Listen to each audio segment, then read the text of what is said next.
रात के करीब 11 बजे थे। रोहन अपने कमरे में अकेला बैठा था। बाहर हल्की हवा चल रही थी और पूरा घर शांत था। आज रोहन ने एक नया मोबाइल खरीदा था। वह बहुत खुश था और बार बार उसके कैमरे को चेक कर रहा था। अचानक उसने सोचा, चलो एक सेल्फी लेते हैं। रोहन ने मोबाइल उठाया और मुस्कुराते हुए एक फोटो खींच ली। लेकिन जैसे ही उसने फोटो देखी, उसकी मुस्कान अचानक गायब हो गई।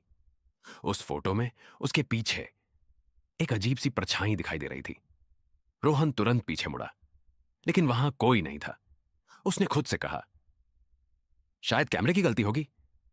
लेकिन फिर भी उसका दिल थोड़ा घबराने लगा। कुछ देर बाद रोहन ने फिर से एक सेल्फी ली। इस बार जब उसने फोटो देखी तो उसकी सांसें तेज हो गईं, क्योंकि उस फोटो में वही परछाई अब पहले से ज्यादा साफ दिखाई दे रही थी।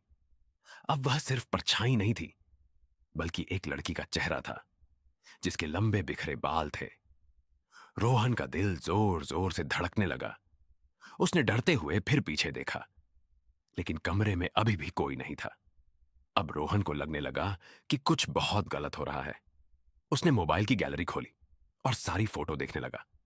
हर नई फोटो में वह लड़की थोड़ा थोड़ा और पास आती जा रही थी। अब रोहन पूरी तरह डर चुका था। उसने सोचा, एक आखिरी बार सेल्फी लेकर देखता हूं।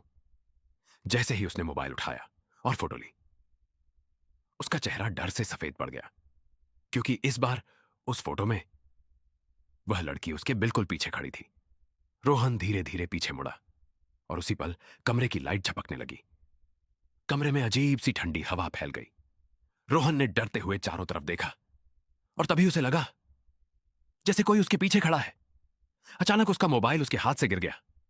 मोबाइल का कैमरा अभी भी रिकॉर्ड कर रहा था और उस कैमरे में साफ दिखाई दे रहा था, एक डरावनी लड़की धीरे धीरे रोहन की तरफ बढ़ रही थी।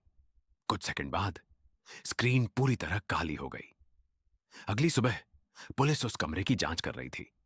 कमरा बिल्कुल खाली था, लेकिन जमीन पर रोहन का मोबाइल पड़ा हुआ था। जब पुलिस वाले ने मोबाइल उठाया और गैलरी खोली तो उसमें कई सेल्फी फोटो थीं। हर फोटो में वही लड़की रोहन के और करीब आती जा रही थी। लेकिन आखिरी फोटो देखकर पुलिस वाले के भी होश उड़ गए, क्योंकि उस आखिरी फोटो में वह लड़की सिर्फ रोहन के पीछे नहीं थी, बल्कि अब वह पुलिस वाले के पीछे भी खड़ी थी।